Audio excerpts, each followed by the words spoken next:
A deputy chief with the Fort Wayne Police Department under investigation tonight. Good evening. I'm Brett Thomas. And I'm Alyssa Ivanson in for Heather. An apparent road rage incident ended up with a deputy chief, Derek Westfield, in a fight with a minor. 15 Finds Out got the police report, and now the case is under investigation by the police department and the prosecutor's office. The roundabout at Auburn and Union Chapel Roads. That's where Allen County Sheriff Department records say it started. It ended in the Falcon Creek addition a mile and a half down the road. Fort Wayne Police Deputy Chief Derek Westfield involved in a fight with a 17-year-old. The police report says Westfield was in his personal vehicle and off duty when the incident happened early Sunday morning. Two teens in a car in the roundabout say Westfield cut them off. They flashed their lights at him and say Westfield then brake-checked them. The teens passed Westfield and continued to the Falcon Creek addition. Westfield followed them in, he says, because he also lives there. When the teens pulled into a home on Millennium Crossing, Westfield stopped and got out. Westfield says the teens were being aggressive, and when he tried to hold one back, the 17-year-old punched him, and then the two fought. The teens say Westfield pushed the 18-year-old first. Westfield was on top of the 17-year-old until the boy's father came outside and told him he's a Parkview police officer. Westfield then identified himself as a city officer and got off of the teen. The teen's family declined to comment today. 15 Finds Out also requested an interview with the police chief, Steve Reed. He said he wasn't available. We're told FWPD Internal Affairs is reviewing the case to determine if Westfield broke any department policies. He is continuing with his deputy chief duties during that review. 15 Finds Out also got Westfield's record while on the department. He was promoted to deputy chief in 2014. Since joining the department in 1995, he has had 3 commendations and 4 disciplinary actions. Letters of reprimand for 2 vehicle crashes and for improper conduct in 1996. In 2007, he was suspended for not being in compliance when submitting a form to work a part-time job and for improper conduct for inappropriately using his police resources while working a part-time job. We will stay on top of this investigation and update you on their outcomes. Human trafficking. It's considered modern-day slavery, forcing people to work against their will. It happens in every corner of the world, including right here in Northeast Indiana and Northwest Ohio. But many people don't realize how big of a problem it really is. That's why 15 Finds Out investigator Alyssa Ivanson started digging deeper to uncover the problem of hidden predators. Human trafficking encompasses both sex trafficking and labor trafficking. It affects men and women of all ages, races, and social status. It's a $150 billion illegal industry worldwide. The FBI considers sex trafficking to be the fastest growing organized crime. It's estimated 18,000 people were trafficked in the U.S. in 2015. Half were children, 75% trafficked into the sex trade. In Indiana last year, nearly 200 cases of underage sex trafficking were reported to one service provider alone. On any given day, hundreds of children are being advertised for sex online in just 10 Indiana cities. 25 to 40 of those are in Fort Wayne. The numbers can be staggering, but stopping human trafficking starts with acknowledging that it's happening here and it's happening now. It's here, just people don't notice it. We see it on a regular basis. Fort Wayne, Indiana shocked me. It can happen to anybody, any race, any religion, any gender. We don't think it's here. We think it's third world underdeveloped countries, and that's not true at all. It's here in Indiana, it's Fort Wayne, Huntington. If you allow yourself to be educated and you open your eyes and understand what trafficking really looks like, then you'll never be able to deny it again.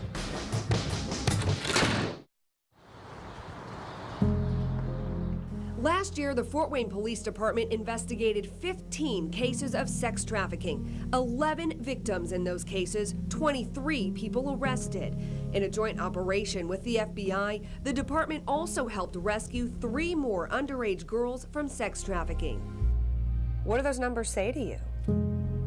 I think it's surprising, and also that it's probably something that's even bigger than what we even realize. Probably just really the tip of the iceberg. Our numbers on human trafficking are probably well under what they really are because we don't really know. How big a problem is human trafficking in Northeast Indiana? It's one of our largest, fastest growing crimes. The one thing that our investigators are finding is that gangs are now realizing that they can sell a drug once, but they can sell a child 3 or 4 times in a day. Not all, but most sex trafficking involves women or girls forced into prostitution or pornography. We have a lot of local pimps that live right here in Fort Wayne.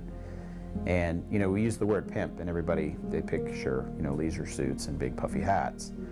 It's anybody. It's just a businessman is all it is. The FBI's been targeting sex trafficking in Fort Wayne for the last 3 years, working undercover operations to try to help girls get out and take down the traffickers. I can guarantee there is no hotel in Fort Wayne that we have not been to or had an operation in. It'll happen everywhere and anywhere. At the beginning of last year, over the course of a month, we started working into 4 different cases of human trafficking. So in the span of 3 months, we had 8 girls that we were dealing with, and they were all underage. It can start many different ways. Girls often groomed over social media. Traffickers make them feel special and wanted, will even buy dinners and presents. And then all of a sudden, hey, you've got to do this for me. And then when she doesn't, he either beats her or has somebody else beat her. And then she's so afraid for her life that she doesn't really have an option. And some women, it's very difficult for them to get out of that. You know, they will find ways to manipulate you and brainwash you into thinking that you're the girlfriend, you're more important than the other girls, this is just how it is. Using other girls to say, hey, I've been doing this for X number of years, it's really not that big a deal. One Fort Wayne case involved a teenager who ran away from home. She put on Facebook she needed a ride. Within 6 hours of getting picked up, she was prostituting. Prostituted with 3 people until they met with us when we finally were able to stop it, and we got on it quickly. I mean, it was that next morning we saw it and we acted on it. As fast as we saw those pictures, we thought, she's underage, we need to get her like now. So we were the first date for the morning, so we stopped it quickly. How misunderstood is sex trafficking? I think the perception is most women want to be doing what they're doing. I could tell you I've talked to all of them, and none of them wanted to do this, but they got stuck. Post-advertising girls can be found all over the internet. One of the more popular sites, Backpage, was recently censored by the government. It's a good message to bring awareness, which is obviously why a lot of things have been upticking, is there's a lot more awareness in human trafficking. So it is a nice thing to bring awareness, and maybe in the end, it'll bring up more support. But awareness starts in the community, and everyone acknowledging when something doesn't seem right. People look at it and say, oh, that doesn't seem right, but then they cast it off because they're busy with what their day is, so they don't realize what they just saw. Do they have hotel keys? Do they have an excessive amount of money? Who are they with? Are they hanging with people that appear too old to be their boyfriend or girlfriend, but too young to be a parent?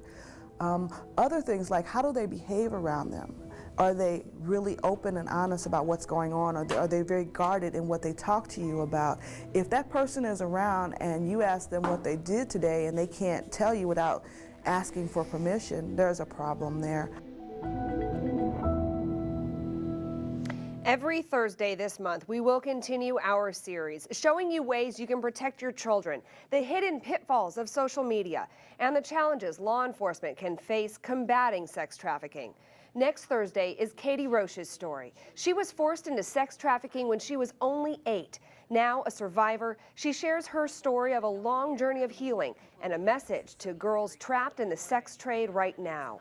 Now, if you think you've seen sex trafficking, or if you're in a situation now and you need help, here's the number to call. The free national hotline is 888-373-7888. You can also call your local police. And right now on Wayne.com, we also have a list of resources for you, warning signs and red flags, so you can spot human trafficking and try to stop it. One of those things you think can't happen here, but it does. It does every day in every city in America. All right, thank you, Alyssa. It is hidden in plain sight. Human trafficking is a growing epidemic, yet many people still don't realize it is happening right in front of them. 15 Finds Out digs deeper now to expose the hidden predators. And tonight, Alyssa Ivanson continues our exclusive series. Alyssa. The faces of human trafficking can be anyone's, and how they're trafficked can take many forms. But the damage it causes physically, mentally, and emotionally is nearly universal. Tonight is Katie's story.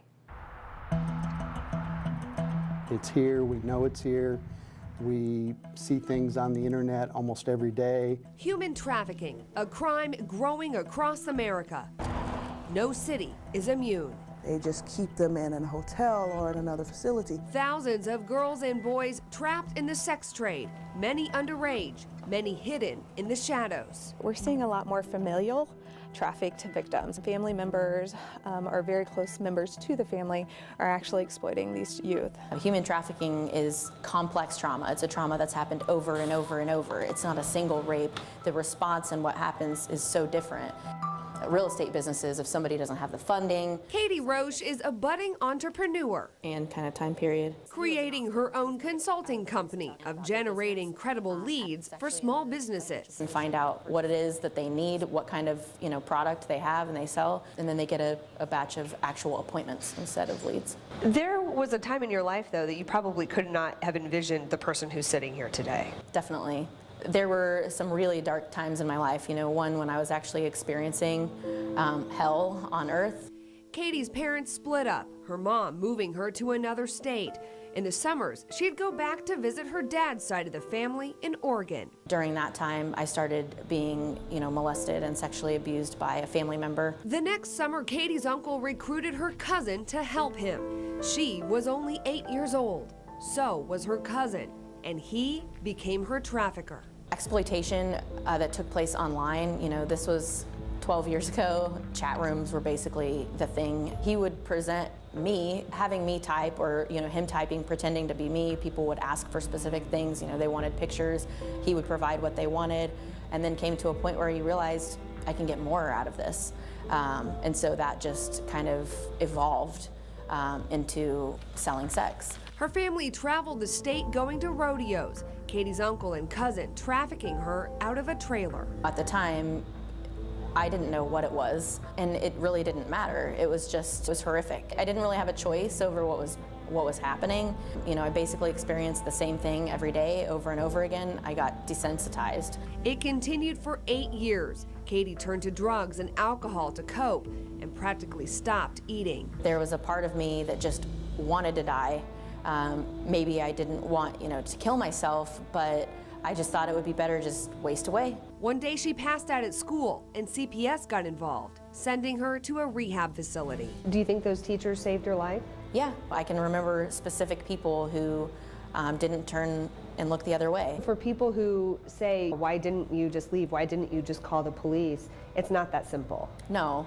It's definitely not that simple. Fear encompasses it more than anything. Things that were said to me, if you don't do what we say, well, then we're going to go after your younger sister. And then that fear is like, well, I don't want that to happen, so I'm just going to keep doing what they're asking of me. And the longer that it went on, really the more intense the fear was, and the stronger the psychological, chains were. How psychologically damaging is sex trafficking? It's a game changer. I mean, it reworks our brain system, not just physiologically, but psychologically as well. Dr. Robin Eubank works at the Youth Opportunity Center in Delaware County. It changes their world. It changes their belief system and their value system. They're supposed to trust that adults will keep them safe. And they go through these experiences, and it reworks that thinking. They learn that you can't trust other people. The people that love you the most are the ones that hurt you the most. The traffickers, master manipulators. Some people have even referred to them as some of the best psychologists, because they use theoretical principles that we use in psychology to entice these individuals, to gain their trust, and to build a relationship. In complex trauma bonding, victims develop an unhealthy relationship with their abuser. The abuser will sometimes be nice, and that will feel so good to them, and they'll be very excited, but then sometimes not be so nice. And that's what we call intermittent reinforcement, like a slot machine, if you will. These girls have been erased. That part of their brain that says this isn't right doesn't control the part that says I need help. No one has ever told you that they would beat you or your family if you say it's easy to just run away. A sex trafficking sting in Fort Wayne just last week shows those fears and threats firsthand. Detectives found an ad for possible prostitution on the website Backpage and set up an appointment. When they arrived at the motel, they saw Sean Earls and Amber Brooking leaving. The prostitute was inside. She told the officers that she had just met Earls on Facebook a week earlier. She said she had to pay Earls half of what she earned. He had already slapped her across the face once when she didn't get the money. And he told her if she tried to leave or tell anyone what was happening, he'd kill her. Fort Wayne police arrested Earls for promoting prostitution. Brooking, whose Backpage ad is still active, was also arrested, but not for prostitution. Talk to you about trauma bonding like she did. Now Katie shares her story, speaking at conferences across the state, hoping to educate the public and help other girls trapped in the sex trade. I don't see myself as a victim anymore. In fact, I don't even like that word. I say I was victimized because I was. I'm not going to let what happened to me drag me down for the rest of my life. I want to be happy and I want to be successful, and I want to basically show people that, you know, there's life after trauma. Because you're stuck in a situation for a period of time doesn't mean that you have to be stuck in it forever. So what would you say to somebody who is in it now? That you're worth it. You know, that there are people who are fighting for you. There are people who are out there, and to try to reach out. That can be really difficult, you know, but I think that there's always a way. So look for that way, and then take the risk.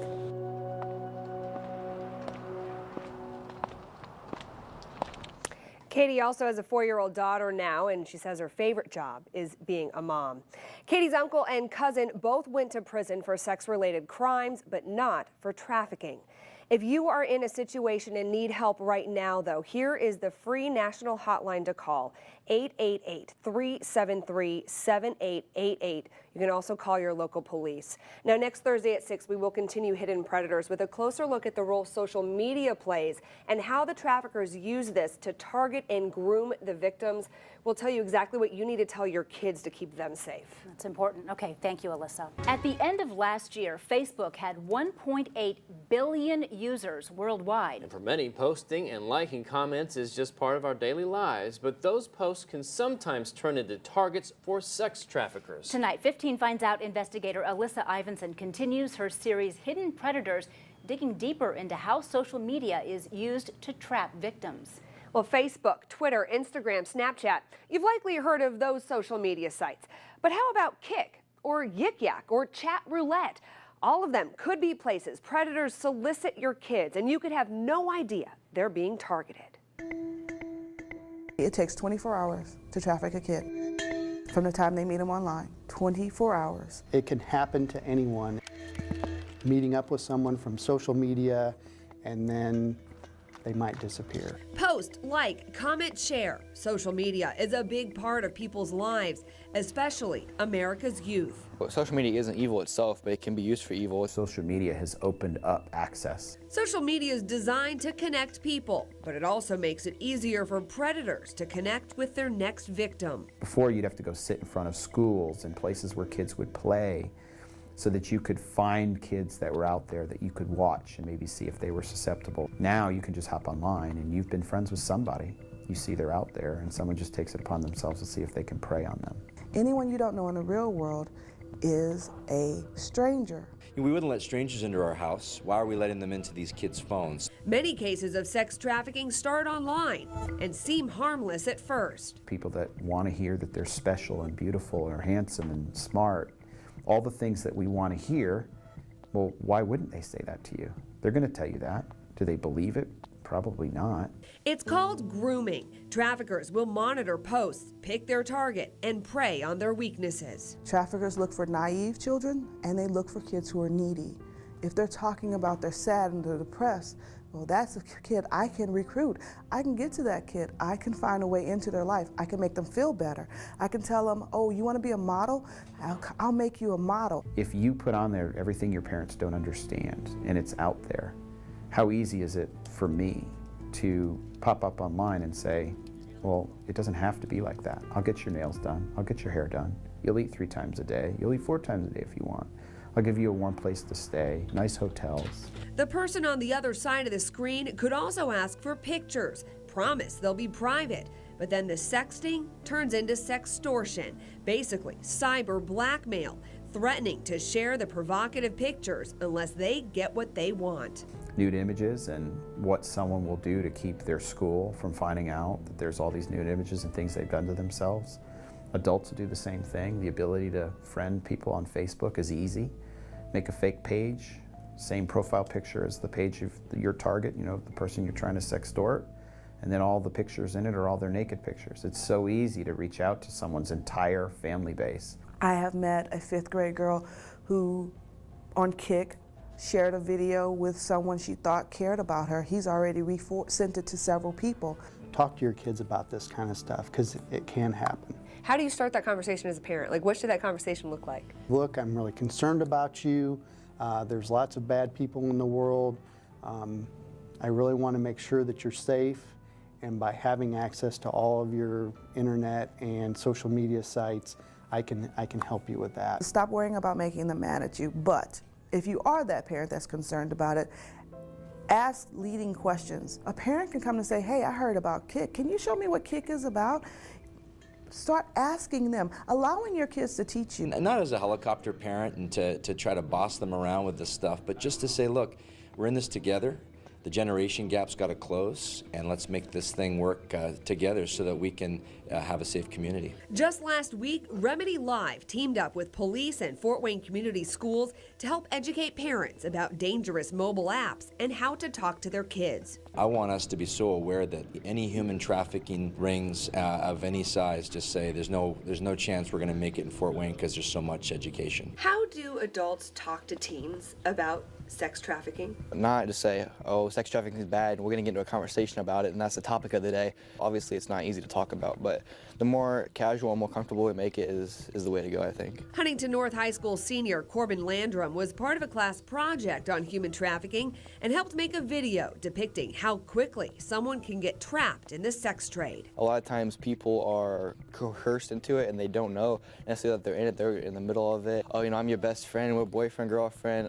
You think you love him, but then he asks for a favor and you would think you don't have a choice but to say yes. And that's not true. If you're not comfortable with something, you know, tell them. If you could talk to all the teens in America, what is the #1 thing you would say to them about human trafficking? Be responsible on social media. Think through what you're posting. If I post this, is that going to attract something I don't want? If I post this, is this going to attract something I do want? How difficult of a problem is this to combat? Every day there's new sites, there's new apps, there's new ways predators can get to our children. Which is why the best defense is an open, honest, and continuous conversation. Always being in communication with your child. Know what they're doing. Ask them. Talk to them. Parent. Right now on Wayne.com, you can find a link to a website that lets you screen different apps. It'll tell you if they're dangerous or not. And if you or someone you know needs help from a trafficking situation right now, here's the national hotline to call. It's 1-888-373-7888. You can also call your local police. Now, next Thursday at 6, our Hidden Predators series continues, digging deeper into how agencies across the state are fighting back against sex trafficking. We will also answer your questions in a panel discussion on Thursday at 7 o'clock. You can watch it live on Wayne.com and you can ask your questions. Just send them to us on Wayne.com or on Facebook and Twitter using the hashtag Hidden Predators. And you can also see the first 2 Hidden Predators stories right now on the 15 Finds Out page on Wayne.com. All this is so very important. It can be so overwhelming to a parent because all these sites just keep popping up all over the place. New apps come out all the time. That's right, which is why the dialogue needs to continue. It's not just one conversation, but just being involved in your child's life, knowing what they're doing, and making sure they feel comfortable coming to you and showing you if something looks weird to them. Great information. Thank you so much for sharing it. For the last month, we've shown you how serious a problem sex trafficking is. It's happening all around us every day, and it's time to stop ignoring it. Tonight, 15 Finds Out investigator Alyssa Ivanson continues our exclusive series, Hidden Predators, and digs deeper into what we can all do to help stop it. Alyssa. Education is the first step to putting an end to human trafficking. Just take a look at some news stories across the country, and there's proof awareness works. After getting training on what to look for, a flight attendant spotted a victim on a plane and then got her help when they landed. An Uber driver in California, a similar story. He recognized the red flags while taking a group to a hotel and called police. The victim was rescued and her traffickers arrested. It's examples like those, though, that highlight why it's so important for all of us to be aware and not let the predators stay hidden anymore.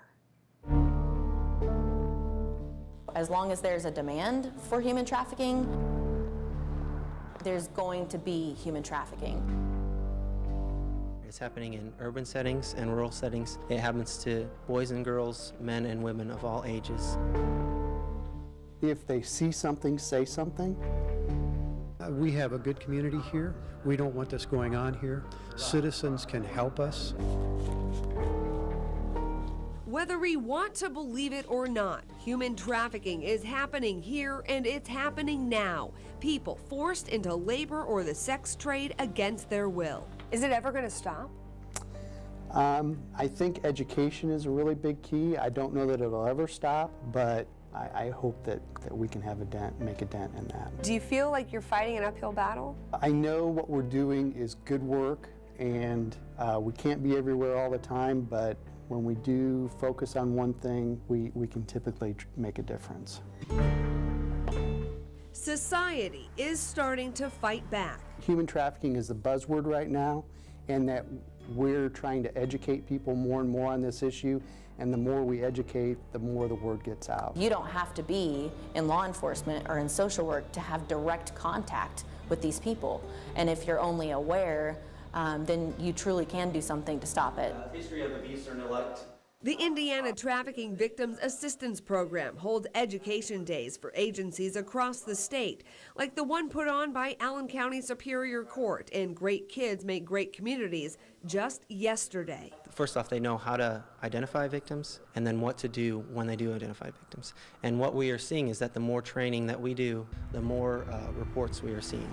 As people recognize that what they're seeing is actually trafficking, reported cases in Indiana went up 37% last year, but it's still estimated that only 1 to 2% of sex trafficking cases ever get reported. When you see it up close and personal, it really is impactful, and you feel for that child. The courts are getting educated too. The Allen County Juvenile Center even created a new screening tool last March to better detect victims of trafficking. To make sure that we were identifying and getting them the services that they needed. We want to help that child. We want to rehabilitate that child. Our focus then is to find services for that child. There were also changes in Indiana law last year. There's now a special category of recognizing that juveniles that are engaging in juvenile prostitution acts or trafficked children, we recognize that they are victims, not perpetrators. And as a result, there's a whole category now of a child in need of services. And a bill in the State House right now could remove convictions from a juvenile's record for acts performed while the child was being trafficked.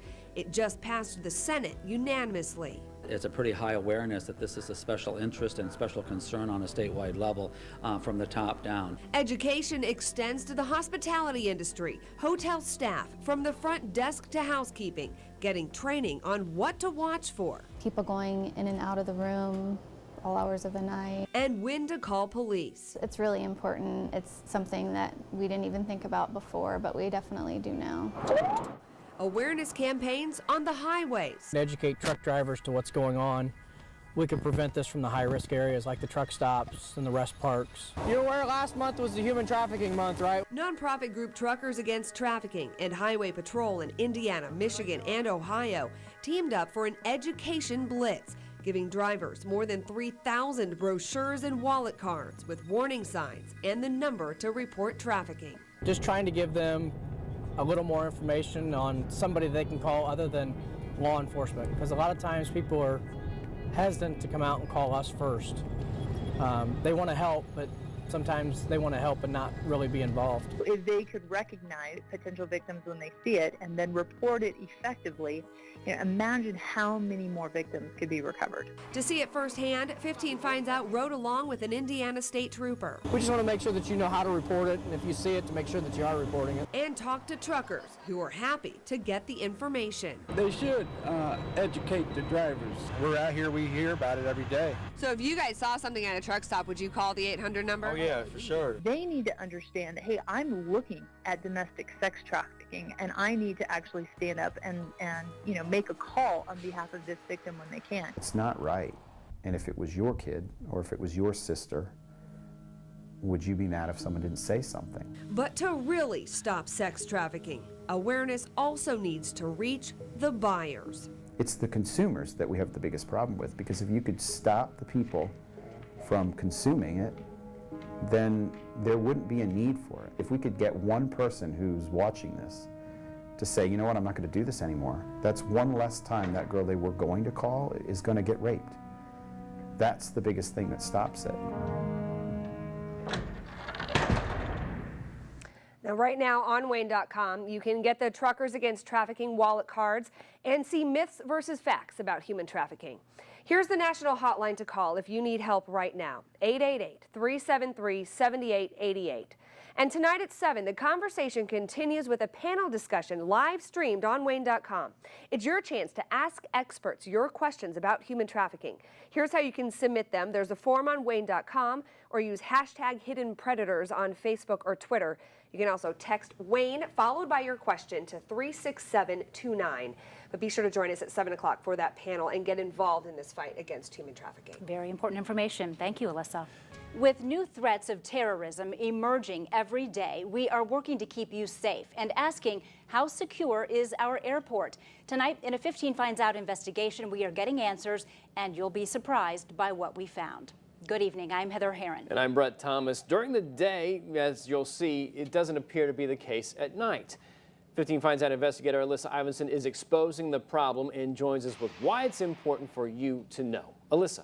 Well, this all started with a tip to us from a police officer. He's concerned there doesn't seem to be a real deterrent to stop someone from illegal activity at the airport in the middle of the night when no one is really around. So we wanted to see for ourselves. Since June, we've made several overnight trips to the terminal, and we went places you cannot go during the day. The typical sounds, your attention please, and sights of the Fort Wayne International Airport are much different in the middle of the night.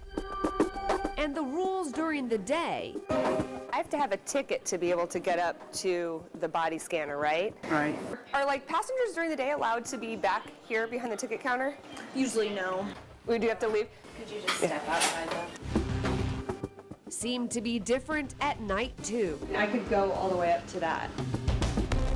Are you aware that we were out here in the middle of the night for an hour? We roamed around. No, nobody ever told me that, but that's okay.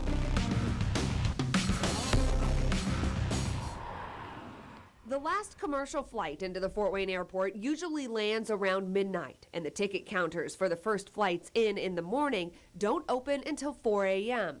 That leaves several hours where the terminal is open and practically empty. We are a 24-hour airport. Our terminal building does stay open to help those who either come in late and they don't have a ride yet, they're waiting. We don't want to put them out on the street. 15 Finds Out went in at 2 a.m. For an hour, we roamed the airport. We could go behind the airline ticket counters up to all the TSA equipment. The security gate is behind the scanners. The cookie drawers in the visitor center were unlocked. Even some keys were within reach in the taxi booth. All the baggage claim conveyor belts did have the metal gates pulled down behind the flaps. The door up to the airport authority was open, but the main office door was locked. We did try to open the doors that were marked no trespassing, unauthorized persons will be prosecuted, and they were all locked as well. While we saw the cameras in the ceiling, we never saw a security guard, and no one stopped us to ask what we were doing. The staircase to the airport authorities open. We showed our trek through the terminal to Director of Airports, Scott Hinderman. So is any of that concerning to you? Not at all. I think it was worked perfectly. You guys came and you walked around our public building. You did a very nice job. You got absolutely nowhere where you were not supposed to be. I'm pleased. I'm very pleased with what you guys were able to do and where you couldn't go. The areas that we had to protect, you were unable to get to. So from the footage that you showed me, our system's working excellent. So it's not a concern that I could just walk up and push over security stuff? That's the TSA. Anything that's related to the TSA, you would have to go visit with the TSA, or if you did something and the camera catches you, oh, they would handle that. That's not the airport authority's equipment. But what about like the ticket counter area, the computers there, the phones there? There's not going to be a safety issue. You cannot get to the airfield. And if you did something wrong, we would have been notified through our access control system, and we would have took appropriate actions. If you want to go by the ticket counter or play with the airline's computers, those are the airline's computers, and they're not the airport's. Hinderman explained the TSA and airlines lease space from the airport, similar to a store in a mall. While the airport authority is in charge of airport security, it's up to the TSA or airlines for how they want to secure their property. The areas that we are supposed to be protecting to make sure we comply with regulations were protected. And I welcome you to come back. If that's what you wish to do, our building is open. So we did, a few months later, this time with notes that said to call 15 Finds Out if found. A photographer not wearing any Wayne TV logos went in to place the post-its. While Jake was inside the airport, I stayed out here in the parking lot, and at 1:22 a.m. I saw an SUV marked with police on the side drive right by on the Circle Drive in front of the airport, but inside, Jake never saw a police officer. After Jake was finished, we shot video of the tarmac and saw the security officer out there. He even drove off with his lights on, but again, never talked to us. We found several post-its throughout the building. They were kind of hidden. We actually found them within an hour or so after you were there because we watched you put them throughout the building. Why didn't you stop us while we were putting them around? Well, you're doing your investigation, and we're going to let you do. You guys entered the building about 3 minutes after we had stepped out of the building. We drove in front of the airport terminal building, and then we sat out on the ramp in a squad car and watched you guys what you were doing. We also knew what you were doing, so we knew you weren't going to be a bad person doing something. But yes, we had you. We were following you throughout the terminal building. So to be stuck up top there. When we went back to check where all the notes were left, all 10 were gone. Yep, no post-it. One of the post-its was under the table where you get your carry-on items after you go through security. It was past the body scanners and metal detectors. You're saying if somebody were to put something where our post-it was in TSA, TSA would have found it before the passengers were coming through? I'm saying that it is screened and scanned, and all the areas are inspected prior to the operation of screening passengers.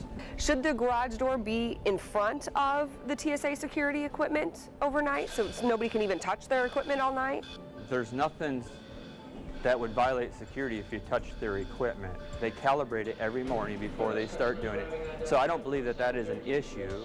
The TSA is very involved when we did the project of putting that screen security door in. We reached out to the TSA and got a statement saying in part, while TSA equipment is accessible after hours, the area is patrolled by the Public Safety Division and monitored by CCTV.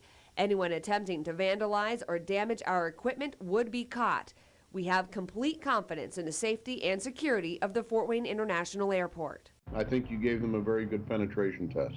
Jeff Slotnick is president of the risk consultant firm Cetricon. He says while we may not always see the security sees us. You're never really undetected. You know, there are plenty of airport physical security systems that are recording your every movement and watching exactly what it is that you do. With technology today, that information can even be communicated remotely to someone's iPad or a monitor in a remote location that you may not be aware of. Hinderman wouldn't give any specifics about the airport security plan, but he did say the airport police officer makes rounds across the airfield and tarmac to not just the terminal building, and that rotation is always changing so no one can pick up a pattern. Is the airport secure overnight?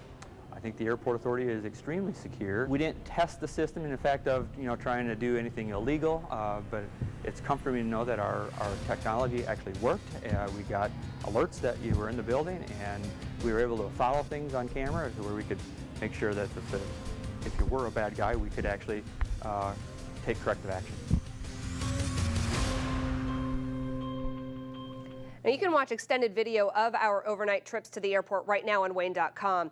We do want to note FWA has passed both TSA and Federal Aviation Administration inspections with zero discrepancies every year for the last 3 years.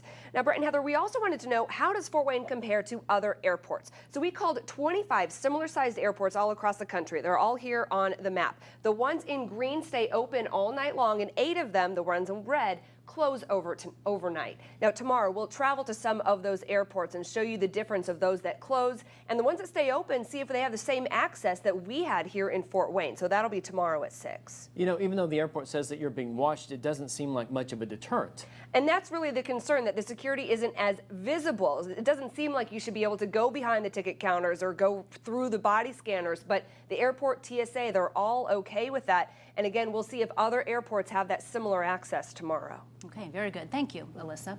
How safe are our airports? Last night, we showed you the results of our late-night investigation at Fort Wayne International. And tonight, we're taking this a step further. We're looking at airports across the country.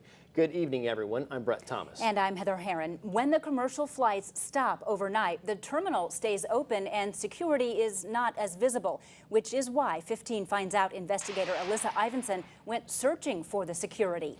That's right, and we were surprised that we could roam around the airport in the middle of the night and not see a security guard. So we wanted to see how that compares with other airports of similar size. So we called these 25 airports all across the country. They're all similar sized airports, and 8 of them in red in this map do close overnight, but the 17 airports in green stay open, just like Fort Wayne. Welcome to the Fort Wayne International Airport.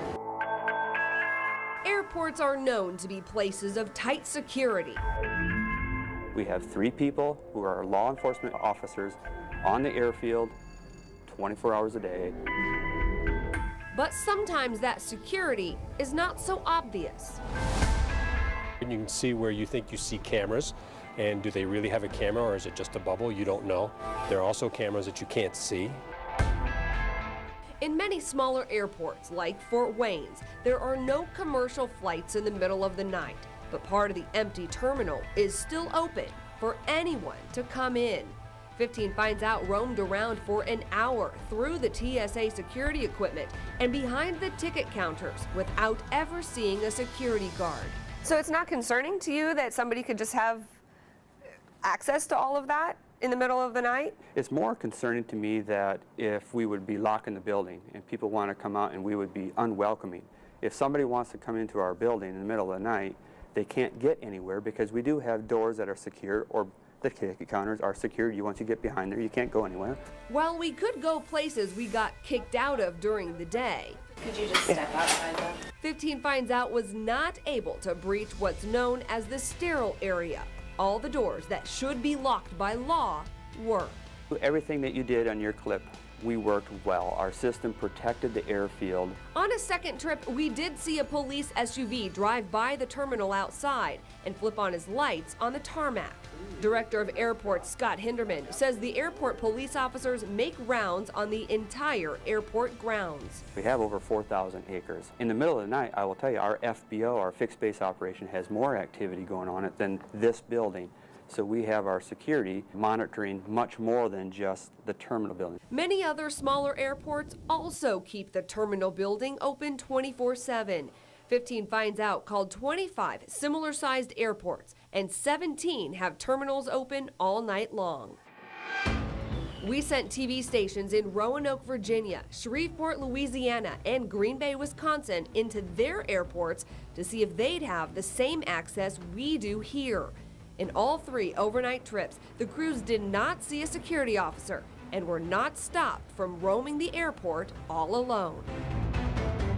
And when WFXR's reporter showed the Roanoke Airport our trip in Fort Wayne, it's concerning to me for that airport. I think things would be probably a little bit different here.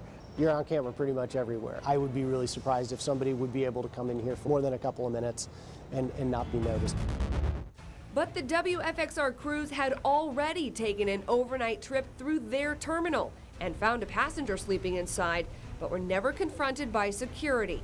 The Roanoke Airport later said the TV crew was being watched on the security cameras. In Shreveport, airport police are also on duty 24/7, but not always in the terminal when it's empty overnight. Traveling all of the property that the airport owns. The airport owns a lot of property that's not directly connected to this airport building property. The KTAL cameraman was also able to walk around that airport without being stopped. Someone could easily walk behind ticket counters there, too. So the ticket counters are leased by each individual airline, so that is airline space, not necessarily airport space. If they don't want something out in the open, they would be the ones to secure that, not us.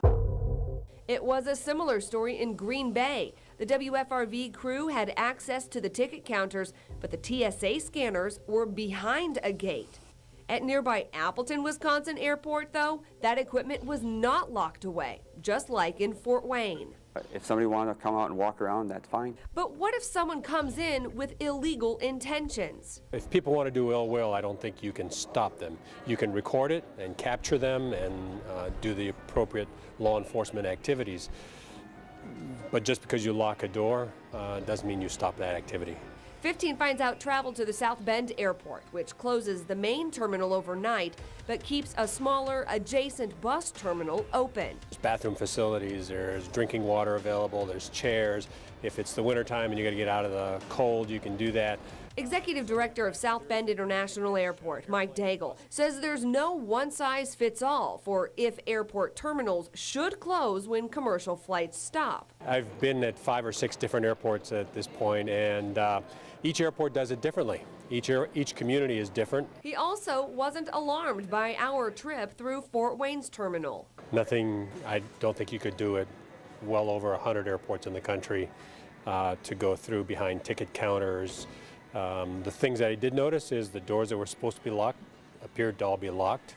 I didn't see anything that was concerning. In Evansville, the airport closes for a few hours overnight. The doors were locked when WEHT's photographer tried to walk in. 15 finds out traveled to Kalamazoo, Michigan, where the terminal also closes. The police officer opened the doors for us. Inside, as workers arrived, the ticket counters were once again accessible, but TSA equipment was gated off, and the police officer was making her rounds. Security consultant Jeff Slotnick. When you look at the U.S. airport system as a whole, we've had very precious few attacks against U.S. airports, and the ones that have occurred have been very major airports. Until October 6th, Asheville Regional Airport in North Carolina is one of the airports on our list that stays open all night. Michael Estes left a homemade bomb on the curb outside the airport terminal. Police found it around 7 a.m., but it had been sitting there undetected for 6 hours. To have somebody in Asheville essentially drop a bomb off at 12:37 at night and nobody finds it until 7 o'clock the next morning. The thing was timed to go off at 6 o'clock, right when their first bank of flights is going out. Didn't happen. That was a great example of being lucky. A scare that reminds airports to keep reviewing security policies. These are things that, from a management team perspective, that we're constantly having discussions about. Even things as simple as our cleaning staff are trained to be able to observe that kind of stuff. We are constantly making sure that we are refreshing our procedures, our protocols, how we patrol to make sure that we are in front of the bad guys as best we can. While it may seem surprising to go behind ticket counters and through TSA security equipment in the middle of the night without anyone stopping us, the airport says it would be different if someone was actually breaking the law. Does anything need to change? Does a security guard need to be more visible in those overnight hours? Again, we have not had an incident that I know of, and I've been here for 10 years. We are changing our security access and our protocols all the time. There is nothing that's constant. We move them around so that we can't be patterned. So we have them inspect at periodic different times. We have them stationed here, stationed there. We do that on purpose so that we can't be anticipated. Now, clearly Fort Wayne's airport is not alone in the access to airline and TSA property overnight, but most airports' answers were all talking about reactionary enforcement. The cameras will catch someone doing something wrong, but they don't really prevent someone from even trying.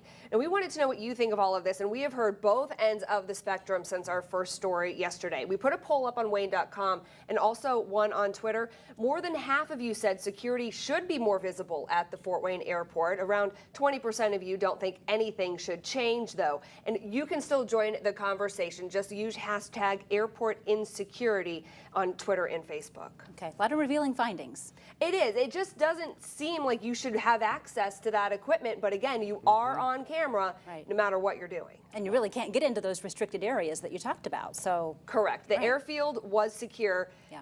It just seems weird that you can have access to the other Yeah, stuff. it does, and I'm looking for a better explanation from the airports as to why they don't lock the doors, Well, other than just inviting people in. And that's up to the TSA and to the airlines to secure their equipment, because that's leased space, is what the airport says. And they want to be open for the passenger. They might have to be there super early or super late. That way they have somewhere to stay. Sure. Okay, thanks, Alyssa. I got out the car and I saluted him and I respected him. A single sign of honor that touched the hearts of thousands. Good evening. I'm Brett Thomas. And I'm Heather Herron. With his hand over his heart, a 12-year-old boy stood by himself watching the procession for fallen firefighter Eric Balliette pass by last week. First responders and Eric's family, they wanted to meet the young man who brightened a very dark day. Alyssa Ivanson was at the fire station when they got to shake hands and share a hug. She has a story now you'll only see on News Channel 15. Alyssa. A viewer sent us this picture of a boy with his hand over his heart during Eric Balliette's procession. We didn't know who he was, but when I posted it on social media, the response was incredible. Thousands of likes, shares, comments, and it didn't take too long for someone to recognize him. 12-year-old Ethan Highguy, who says he was just doing what he thought was right. As the miles-long funeral procession wound through Fort Wayne for Captain Eric Balliette, people lined the streets to say goodbye. But one boy. And I had no idea what he was going to do. This boy. I'm like, look at this kid. Look at what he's doing. Standing alone, stood out. And I firmly believe that Eric is living on through a lot of different things that happen daily. And, you know, that moment right there was like, wow. 12-year-old Ethan Highguy hopped out of his grandma's car. Put his little hand on his heart. Immediately puts his hand over his heart. And touched the hearts of thousands. I just wanted to give his family and him more respect because I know he puts his life on the line every day. Ethan's grandparents adopted him. His grandpa Joe taught him a lot about life. Always respect your elders and always respect people that respect you and help you. And about loss. Ethan's grandpa died last year. I'm going through my grandpa's loss too, and I want to give hope to other people about Eric's family's loss. And he just cried. And it's like because of the loss of the kids in the family, and he felt so bad for them because we've had our loss. He knows how hard it is. But on a day consumed with grief, Ethan gave a glimmer of goodness. My faith has been slightly restored. Now firefighters. There's a bucket on the front of this one, and it goes 100 feet in the air. Yeah. Scary. It's awesome. Are giving some goodness back. Are you ready to go full-blown firefighter? A tour of Station 15. This office right here is Captain Balliette's office. Eric's station. And dinner. We're proud of you. All of us are very proud of you. Even ice cream cake. It was cool because I got to sit where he sat all the time, and I got badges, patches, and I got a new nickname. Captain Balliette's nickname was Shmoo, and they call me Mini Shmoo. I think it's cool because me and Balliette have a lot of things in common, they were saying. He's very humble, as Eric was. I think Eric would smile. I do believe he is smiling. He is smiling, and he would give Ethan as big of a bear hug as he would anybody else. Eric would have loved this guy. He really, really would have. He's a good kid. With a smile as infectious as Eric's. And that kid has got a compassionate heart.